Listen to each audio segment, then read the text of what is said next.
एखाद्या राज्याचं भविष्य कसे घडवलं जातं? आज आपण महाराष्ट्रातल्या अशाच 2 प्रचंड मोठ्या प्रकल्पांबद्दल बोलणार आहोत, जे नेमकं हेच करण्याचा प्रयत्न करत आहेत. आणि तेही कसं? तर राज्याच्या 2 सगळ्यात महत्त्वाच्या जीवनरेखांना जोडून. एक म्हणजे पाणी आणि दुसरे म्हणजे रस्ते. हा खूप मोठा प्रश्न आहे नाही का? म्हणजे भविष्य नक्की कशातून घडतं? उद्योगातून? शेतीतून? की मग तंत्रज्ञानातून? महाराष्ट्र याचं उत्तर कसं देतोय हे पाहणं खूप इंटरेस्टिंग आहे. आणि गंमत म्हणजे याचं उत्तर एका दिशेने नाही तर 2 पूर्णपणे वेगवेगळ्या दिशेने येतंय. याचं उत्तर दडलंय 2 अगदी मूलभूत पण सगळ्यात महत्वाच्या लाईफलाईन जोडण्यात. एक जे जमिनीला जगवतं ते पाणी आणि दुसरं जे लोकांना एकत्र आणतं ते रस्ते.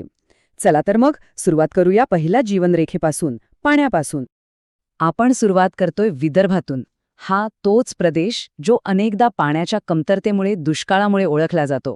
पण आता तिथे एक असा जबरदस्त प्रकल्प आकार घेतोय जो एक खूप मोठं वचन देतोय इथल्या रखरखीत जमिनीला सुपीक शेतांमध्ये बदलण्याचं. आणि या प्रकल्पाचं नाव आहे वैनगंगा नळगंगा नदीजोड प्रकल्प. तर मग एवढ्या मोठ्या स्वप्नाची किंमत काय असेल? आकडा ऐकून थक्क व्हाल. तब्बल 88,000 कोटी रुपये. म्हणजे विचार करा, राज्याच्या इतिहासात पाण्याशी संबंधित पायाभूत सुविधांवर होणारी ही कदाचित सगळ्यात मोठी गुंतवणूक असेल. पण इतक्या पैशातून मिळणार काय? उत्तर आहे अक्षरशः हजारो लोकांचं आयुष्य बदलणारी गोष्ट. तब्बल 3,71,000 हेक्टर शेतजमीन सिंचनाखाली येणार आहे. हजारो शेतकऱ्यांसाठी याचा अर्थ काय? याचा अर्थ आहे पावसाच्या अनिश्चिततेकडून खात्रीच्या उत्पन्नाकडे होणारा प्रवास. आता एवढं पाणी वाहून न्यायचं म्हणजे काय? अक्षरशः एक कृत्रिम नदीच तयार करावी लागेल.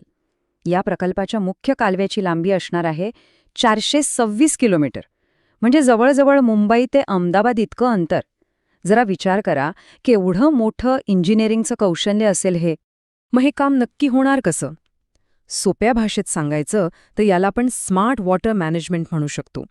म्हणजे जिथे पाणी भरपूर आहे, म्हणजेच वैनगंगा नदीच्या खोऱ्यात, तिथून अतिरिक्त पाणी उचलून जिथे त्याची प्रचंड गरज आहे, म्हणजे विदर्भातल्या तहानलेल्या नळगंगा खोऱ्यात पोहोचवायचं. जसं आपण आपलं बजेट सांभाळतो तसंच निसर्गाच्या पाणी बजेटला संतुलित करण्यासारखं आहे हे. मग ह्या जीवनदायी पाण्याचा फायदा नेमका कोणाला होणार? तर 6 जिल्हे याची आतुरतेने वाट पाहत आहेत. नागपूर, वर्धा, अमरावती, यवतमाळ, अकोला आणि बुलढाणा. पण इथे एक वादाचा मुद्दाही आहे. विधानसभेत आश्वासन देऊनही अधिकृत यादीतून वाशिम जिल्ह्याचं नाव वगळल्याने एक मोठी चर्चा सुरू झाली आहे. चला हे आकडे जरा जवळून पाहूया. याचा परिणाम किती मोठा आहे हे लगेच लक्षात येतं. नागपूर आणि अकोला हे 2 जिल्हे यातले सगळ्यात मोठे लाभार्थी दिसतायत, जिथे प्रत्येकी 80,000 हेक्टरीपेक्षा जास्त जमीन ओलिताखाली येईल. जरा इमॅजिन करा, जेव्हा शेतीतून वर्षभर जास्त उत्पादन मिळेल तेव्हा या संपूर्ण भागाच्या अर्थव्यवस्थेला केवढा मोठा बूस्ट मिळेल. थोडक्यात सांगायचं तर हा प्रकल्प म्हणजे महाराष्ट्राच्या ग्रामीण भागासाठी एक नवी पाण्याची जीवनरेखाच आहे. आणि आता या पाण्याच्या जीवनरेखेवरून आपण थेट वळूया एका गजबजलेल्या महानगराकडे, जिथे डांबरी रस्त्यांची एक नवी धमनी तयार होतीये. आता आपण प्रवास करतोय पुण्याकडे.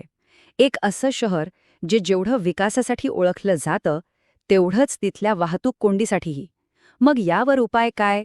तर एक प्रचंड मोठा रिंग रोड, जो फक्त आजची ट्रॅफिकची समस्या सोडवणार नाही, तर पुण्याच्या भविष्यातल्या विस्तारासाठी एक नवा मार्ग तयार करेल. हा जो 169 किलोमीटर लांबीचा रिंग रोड आहे ना, तो मुळात 2 भागांमध्ये विभागलाय, ईस्टर्न आणि वेस्टर्न.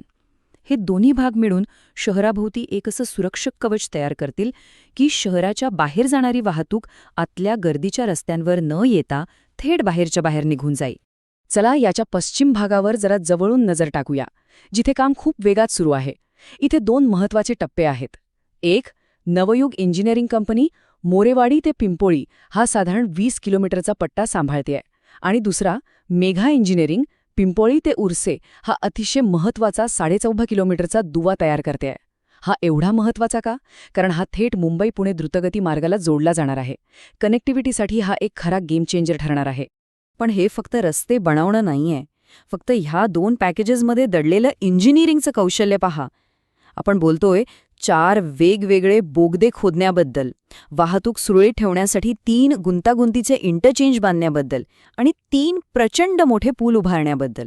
हे खऱ्या अर्थाने भव्य प्रमाणात शहर निर्माण आहे. यातल्या एका महत्वाच्या भागावर लक्ष देऊया. मुळा नदीवरचा तो 450 मीटर लांबीचा पूल. इथली प्रगती अगदी डोळ्यासमोर दिसतीये. स्टेप 1, सगळे पाईल फाउंडेशन्सचं काम पूर्ण झालंय. स्टेप 2, आता सबस्ट्रक्चरचं काम जोरात सुरू आहे. आणि स्टेप 3, जे प्रचंड मोठे गर्डर्स असतात ना, ते तर आधीच तयार करून ठेवलेत, जे लवकरच जागेवर बसवले जातील. म्हणजे हा प्रकल्प आपल्या डोळ्यासमोर आकार घेताना दिसतोय. तर एकीकडे ग्रामीण भागात पाण्याचा महाप्रकल्प आणि दुसरीकडे शहरात रस्त्यांचा. 2 पूर्णपणे वेगळी ठिकाणं, 2 पूर्णपणे वेगळ्या समस्या. पण हे प्रकल्प खरंच एकमेकांपासून इतके वेगळे आहेत का? चला, हे सगळे धागे एकत्र जोडून एक मोठं चित्र पाहूया. विदर्भातल्या शेतीसाठी पाणी सुरक्षित करण्यापासून ते पुण्याभोवती गतिमान मार्ग तयार करण्यापर्यंत महाराष्ट्र एकाच वेळी आपल्या ग्रामीण भागाच्या हृदयात आणि शहरी भविष्यात गुंतवणूक करत आहे. हे एक वाक्य या दोन्ही प्रकल्पांचं सार अगदी अचूकपणे सांगतं.